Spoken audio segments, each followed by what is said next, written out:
Hello everyone! Welcome to my 12 days of vintage baking video. I will be doing a voiceover for this video because it's much easier than typing everything out, so sorry about that. Feel free to mute me and put the captions on.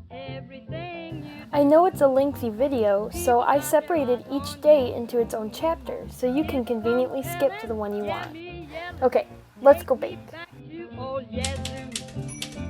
If you don't like beans and rice, get your rice and beans. On the first day of Christmas, we are making Snowball Cookies, or you might call them Sandies, Mexican wedding cookies, sand tarts, Russian tea cakes, or maybe something else. What does your family call them?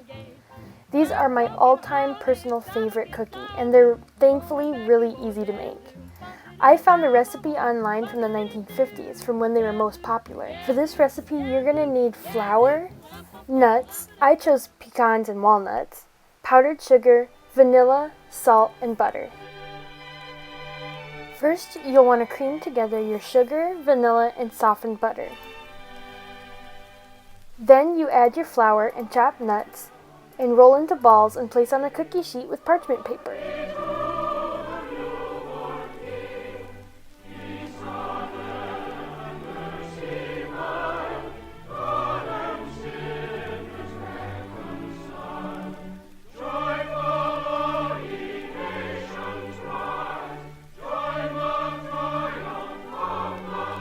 Bake for about 10 to 12 minutes and then cool on a wire rack. But when they're still slightly warm, roll them in powdered sugar and that's it. Oh my word, they are so good. On the second day of Christmas, we're baking Gingerbread-men. I tried to see how old gingerbread actually was, and evidently it's been around forever. But one of the oldest recipes that they have actually has to do with Abraham Lincoln. The only food that he ever mentioned, at least publicly, was gingerbread crackers shaped like men that he ate as a boy. So I found the cookbook that his wife, Mary Todd Lincoln, owned and got the recipe from there. This recipe is 174 years old, and boy was it kind of difficult to convert, but I did my best. These were actually mainly made as crackers for sea voyages, as they're super hard and will last in the cupboard for months. I will now read the recipe to you in my best, okay, not my best, old British grandma voice to give the full effect. Mix together in a deep pan a pint of West India molasses, half of a pound of butter, a quarter pound of brown sugar, 2 large tablespoons of ginger, a teaspoonful of powdered cinnamon, a small teaspoonful of soda that's dissolved in a little warm water. Add sufficient flour to make a dough just stiff enough to roll out conveniently. Let the whole be well incorporated into a large lump. Knead it until your hands leave clean. Then beat it hard with a rolling pin, which will make it crisp when baked. Now, I don't know if this is true, but I will say it was quite fun for me and terrifying for my family. Divide the dough and roll it out into sheets half an inch thick. Here they told me to cut it with a floured teacup, but I went ahead with the man-shaped crackers like Honest Abe reminisced about. Lay the cakes at regular distances in square pans slightly buttered. I used parchment paper. Set them directly in a moderately brisk oven and bake them well, first pricking them with a fork. They turned out pretty yummy and cute, though they were super tough for the kiddos to eat. I recommend dipping them in tea or milk to help soften the blow. On the third day of Christmas baking, we're making sugar cookies. Sugar cookies originated in the 1700s in Nazareth, Pennsylvania, not Israel. They were initially referred to as Nazareth cookies by German Protestant settlers and were most baked in the shape of a keystone, which is their state symbol. They became more popular by everybody in the late 1940s when leaving out the sugariest, sweetest cookie for Santa became a common Christmas tradition. The recipe I used was straight from the 1940s, and it says you will need flour, sugar, salt, baking soda, eggs, vanilla, margarine, and cream of tartar. Mix together the margarine, sugar, eggs, milk, and vanilla.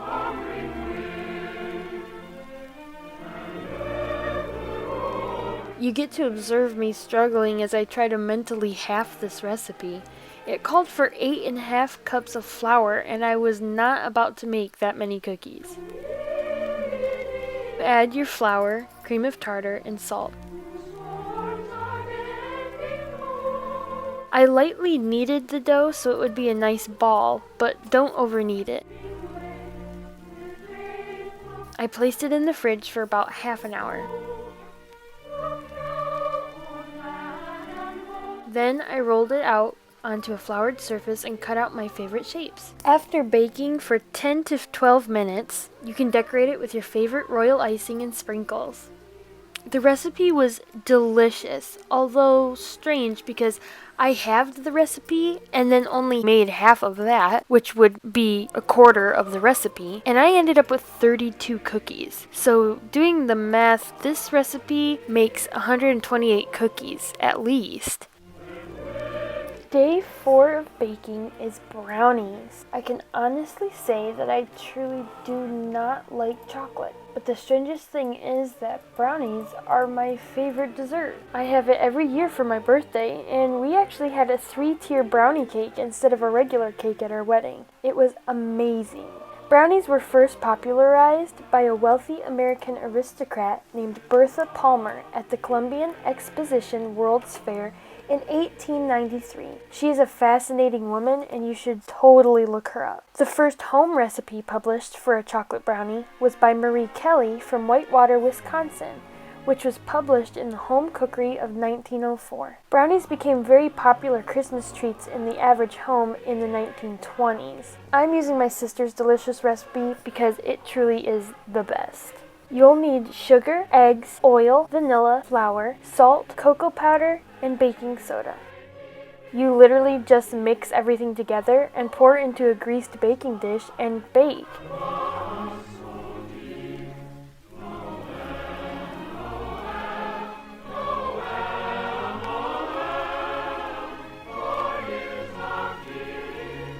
You can always add coconut or nuts to it, but my family wouldn't eat it if I did. It is so good.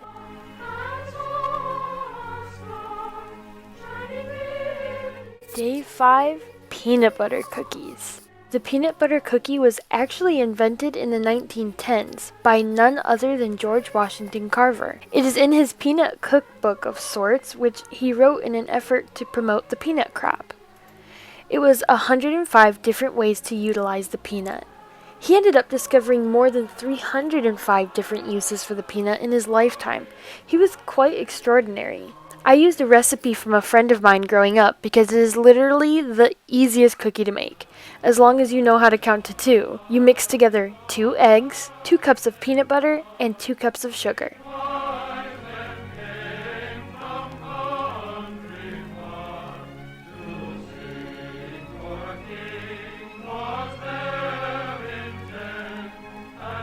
You place the drops onto a parchment-lined cookie sheet, squish with a fork, and bake. It's so easy, and anyone who likes peanut butter loves these.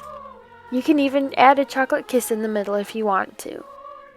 Those were so easy that I made a second cookie recipe, tea cookies, or tea cakes. This is such a broad term as they can refer to any cookie that is made to have with your tea or to dunk in your tea at snack time. The tea cake originated in Britain and were served, as the name implies, with afternoon tea. But in the South, the cookies evolved into a special snack where they were only served on holidays. Some tea cakes were recorded 200 years ago by slaves who used any ingredients they had.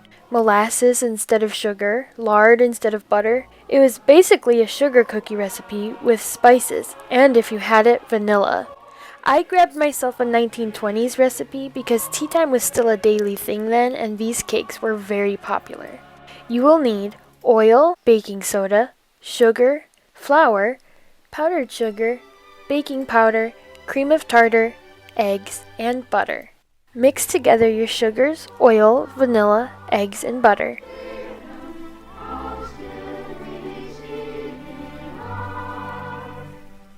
In a separate bowl, sift together the flour, baking powder, and soda, and cream of tartar. Slowly add that to your butter mixture.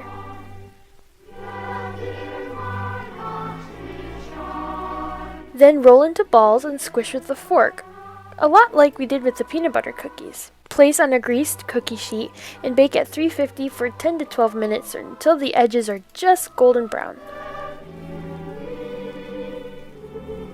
These were truly perfect to dip in your tea, and something about the tea just made them extra delicious. On our 6th day of baking, we're making shortbread cookies. These cookies evolved from medieval biscuit bread, which was a twice-baked bread dusted with sugar and spices and then hardened into a biscuit. Eventually, butter was substituted for yeast and shortbread was born. Since butter was such an important ingredient, the word shortbread was derived from shortening. Shortbread may have been made as early as the 12th century. However, its invention is often attributed to Mary, Queen of Scots, in the 16th century. The recipes for shortbread cookies have evolved so much over the years and have never really lost popularity. I forgot to take a cute photo of the ingredients. Boo. Oh well. You'll need butter, flour, powdered sugar, vanilla, almond extract, salt, and egg. The recipe I chose was one that I knew I could use my shortbread cookie designing rolling pin thingy on. So first things first, you'll want to cream your butter and sugar. Then add 1 egg, almond and vanilla extracts, salt, and flour. Roll that out onto a floured surface, and this is when I did my designed rolling pin, and it turned out so cute.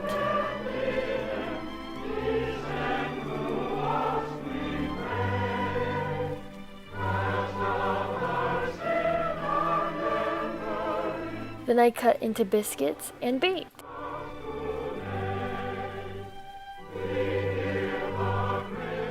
They don't really rise or change much at all, so the design stays perfectly, and the kids just loved them.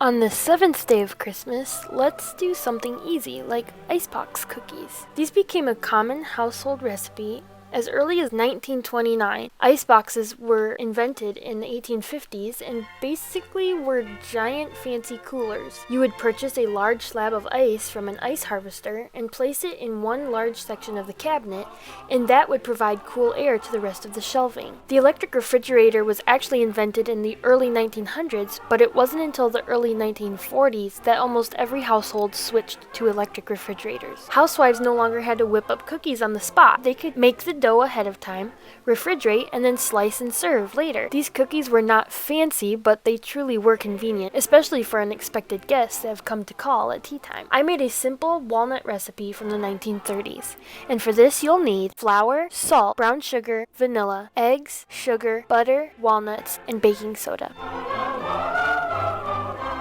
Cream your butter and sugars together.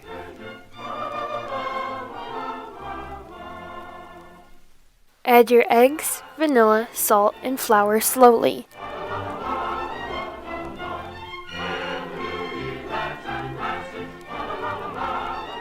I had forgot to add the baking soda with the eggs, so I dissolved that in 1 tablespoon of warm water and added it now.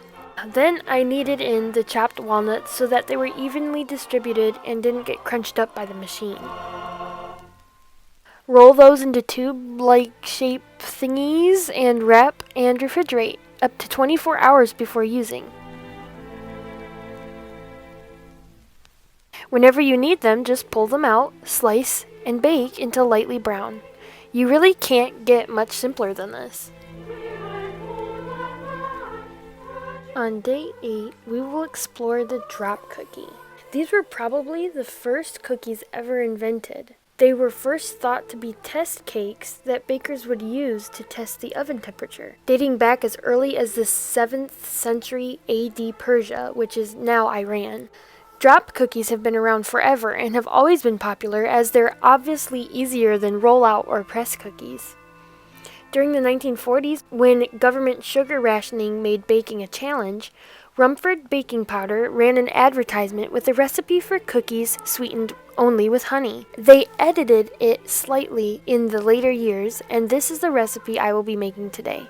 Honey Walnut Cranberry Drop Cookies. You will need fresh cranberries, eggs, butter, salt, walnuts, honey, flour, vanilla, baking soda, and maple syrup. First, you're going to pulverize your cranberries and walnuts into a mince and then set it aside.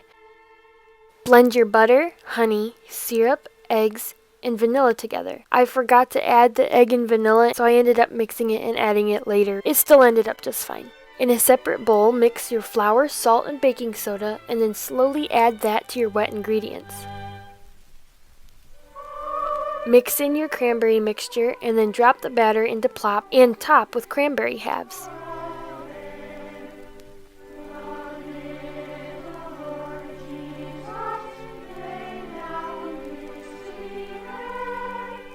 Rotate halfway through baking and voila!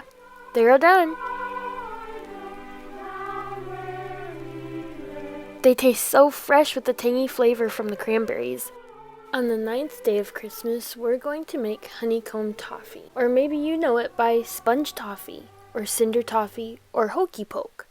It's also known as yellowmin in Northern Ireland, or fairy food candy in Wisconsin, and puff candy in Scotland. Honeycomb candy is believed to have been invented in the 1940s, which is from where I got my recipe. It makes sense because all of the ingredients are very simple household items, and there's only 4 of them. All you need is dark Karo syrup, sugar, baking soda, and white vinegar. Yes, vinegar for toffee. A lot of people will melt chocolate wafers and dip their candy in it afterwards, but again, I'm not a huge chocolate person, so I skipped that step. First, line an 8x8 baking dish with parchment paper or nonstick foil ahead of time. And trust me, you need to do this first because this recipe is time sensitive and you will not have time to do this later on. Over medium-high heat, mix your sugar and syrup and 1 tablespoon of vinegar until the sugar is dissolved. Stop stirring and let it heat until it reaches 300 degrees Fahrenheit. This is the heat that you need to get crack candy, and it's absolutely necessary. My first batch actually failed because I didn't get it hot enough, so be patient and don't turn your heat up or else you'll burn your sugar and it'll taste really gross.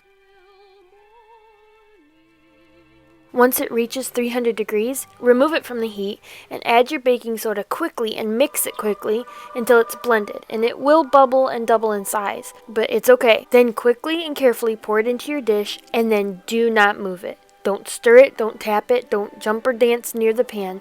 You want the bubbles to harden in order to get the honeycomb look. After it hardens and completely cools to room temperature, no sooner than 2 hours, take it out of the pan and break it apart. And that's it. It's so yummy and it makes a really cool gift for friends.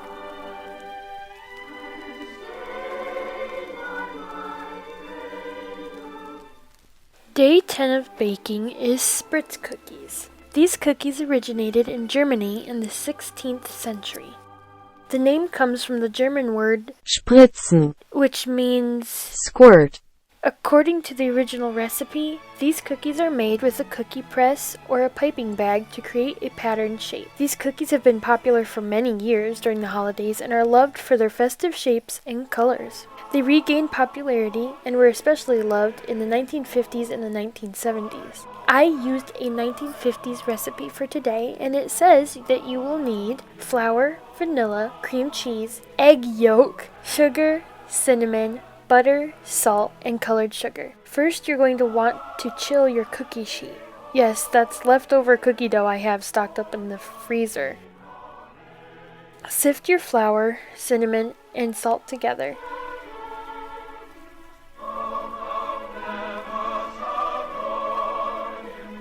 Mix your butter, cream cheese, sugar, egg, and vanilla. Slowly add your flour mixture. Refrigerate for 15 minutes to help stiffen.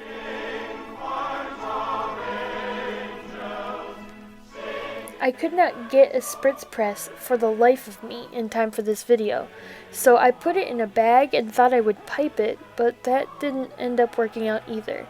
So I just rolled them up and pressed them with my cup to create a pattern of some kind, and honestly, I really liked how they turned out. The kids didn't care as long as they had sugar on them.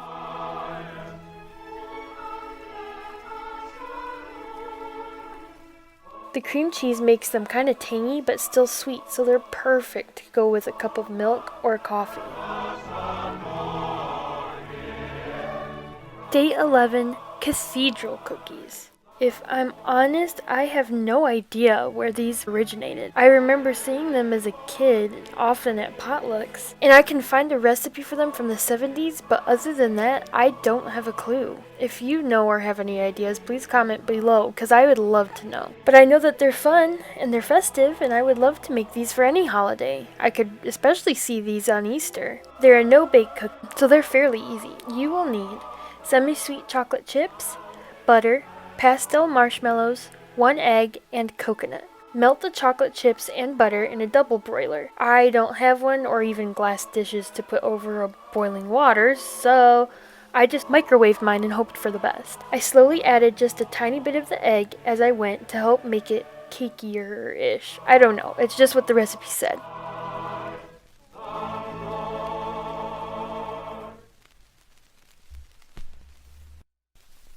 Then I mixed in the amount of marshmallows that they told me, and it was not enough chocolate, so I added some more.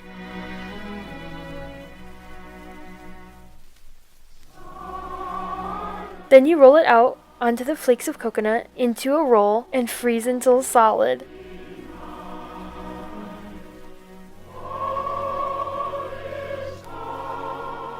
Then you slice it into cookies that look like stained glass. It's really cute, but the recipe was super confusing, and maybe I would recommend finding a different recipe. If you have a good recipe, please share it below. As soon as December blows in, the good housekeeper begins her Christmas cookery. The sooner the fruitcake is made, the better, so plan your work that you may make this great cake as early as possible. This is a 110-year-old recipe that was in an article published in the Country Gentleman on December 14th, 1912, and I'll continue with it. One of the best recipes that I have yet found, and one that I have used with great success, is as follows. And I edited the shopping list a bit, as some of the terminology was outdated. You'll need flour, brown sugar, cinnamon, allspice, nutmeg, cloves, cherries, molasses, salt, butter, eggs, oranges or citrus, dried fruits like craisins, raisins, mangoes, candied peel, etc., and juice, usually white grape, but I used apple. First, prepare the fruit, cutting the citron and pineapple into small pieces. Leave the cherries whole. Wash and dry your raisins and currants. This is when you'll want to add your juice and let it sit overnight. The fruit will absorb the juice and rehydrate. On day 2, cream the butter until very light. Add the sugar gradually, beating constantly. Beat the eggs, whites, and yolks together until very light. Add them a little at a time to the creamed butter and sugar. Next, add the molasses, flour, salt, soda, spices, and fruit, beating thoroughly. Stir in the fruit juices, using either a wooden spoon or the hand for process. Some object to the hand, on the ground that it is not sanitary, but if mother's hand stirs the Christmas cake, that always makes it better. The hand also blends the ingredients better, and the slight warmth of the hand creams the butter more quickly than a spoon. This cake is better if it is steamed before it is baked. Have the water boiling when the cake pans are put in, and be very sure that the water cannot come over the tops of the pans. If the cake is made in one large cake, it should be steamed 5 hours, then baked in a moderate oven for 1 hour to dry it.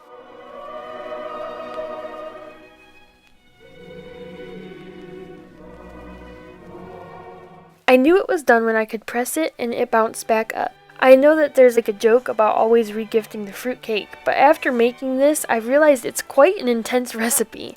So if someone gives you a fruitcake, you keep it and appreciate it. It probably took them 2 or more days to make it, or the neighbor that gave it to them. Anyway, this cake can literally sit unrefrigerated in an airtight container for extended periods of time. It just kind of ferments, and like cheese, gets better with age.